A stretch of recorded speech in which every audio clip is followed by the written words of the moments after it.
Hello friends, welcome back. मी doctor Vijay Kale आणि मी तुमचं स्वागत करतो आहे माझ्या यूट्यूब चॅनलला wild whispering tales with Viju. माझा पेहराव तुम्ही बघतच असणार व्हिडिओमध्ये. अगदी सूर्य आग ओकत आहे. म्हणजे आपल्याला सर्वांना माहिती आहे चैत्र संपत आला आहे आणि वैशाख वनवा सुरू झालेला आहे. तर या वैशाख वनव्याची जी म्हणजे आता सध्या सूर्य आग ओकत आहे अशा परिस्थितीमध्ये मी एका अर्जंट कामानिमित्त दुपारी निघालेलो होतो. तर अशा परिस्थितीत इतकं म्हणजे आमच्या विदर्भामध्ये तसंही भरपूर ऊन असते आणि सध्या काहीतरी 42 पॉईंट समथिंग 3 काहीतरी असं डिग्री सेल्सिअस तापमान आहे बाहेर. तर अशा उन्हामध्ये कामानिमित्त बाहेर निघालो आहे आणि व्यवस्थित चांगलं मी म्हणजे माझं प्रोटेक्शन करून निघालो आहे.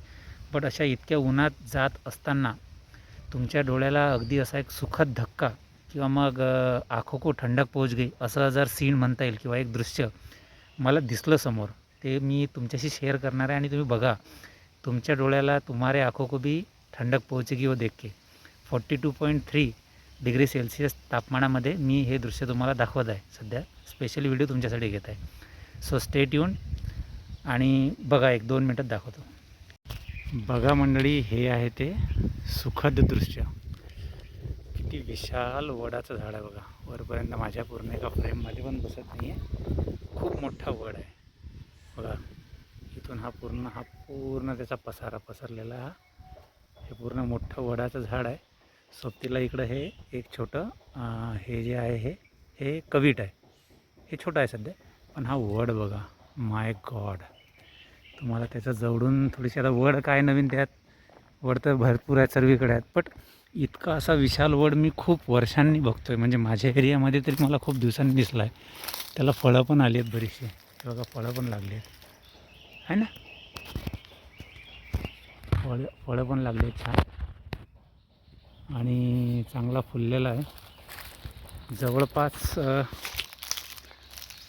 5 डिग्रीचा वगैरे फरक असेल, 4-5 डिग्रीचा फरक असेल खाली याच्यामध्ये आणि बाहेरच्या तापमानामध्ये.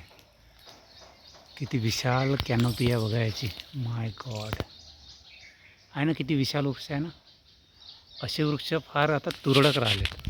जवळपास 4-5, मला तर असं वाटतं की पूर्ण त्याचा बुंदा जो आहे 5 लोक लागतील पूर्ण बुंद्याचं असं त्याला मानवी साखळी करायला.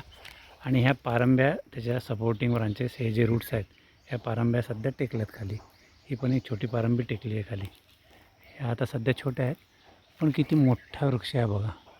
किती वर्ष जुना असेल नाही सांगता येणार. किती पक्ष्यांचा सहारा असेल, किती सारे घरटी त्याच्यावर असतील, किती रोज रात्री पक्षी येऊन याच्यावर विश्रांती करत असतील. आणि काय असे हे ट्री ऑफ लाईफ ज्याला म्हणतात, ते हे असेच वृक्ष आहेत. असे वृक्ष आता खूप कमी दिसतात. असले तर ते बिचारे विकासाच्या नावाखाली त्यांची तोड होते आणि ते शिकार ठरतात, डेव्हलपमेंटचा शिकार ठरतात. असे अवाढव्य वाढलेले वृक्ष म्हणजे अतिशय डोक्याला, म्हणजे अक्षरशः डोक्याला टेकतो. याची साईडनं जर आपण गेलो तर ही बाजू तुम्ही आतमध्ये येताना ही बाजू तुमच्या डोक्याला टेकते. इतका खालपर्यंत त्याचा पसारा आहे ना. तर अशी वृक्ष टिकायला हवीत.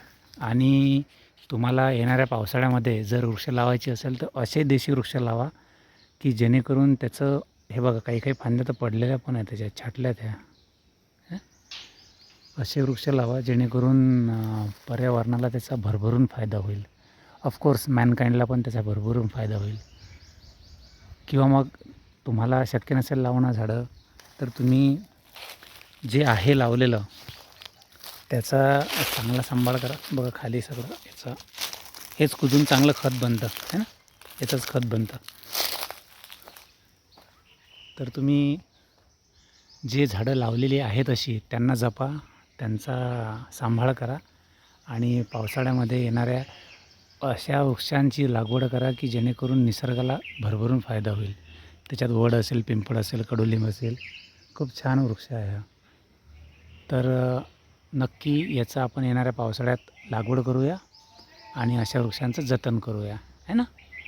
तोपर्यंत चला, पुन्हा नेक्स्ट व्हिडिओमध्ये भेटू. Wild whispering tales with Viju या माझ्या यूट्यूब चॅनलला लाईक करा, शेअर करा कमेंट करा आणि मी अशाच छान वृक्षांची तुम्हाला माहिती देत राहील. तोपर्यंत प्लांट होप, प्लांट ट्रीज आणि जय पर्यावरण.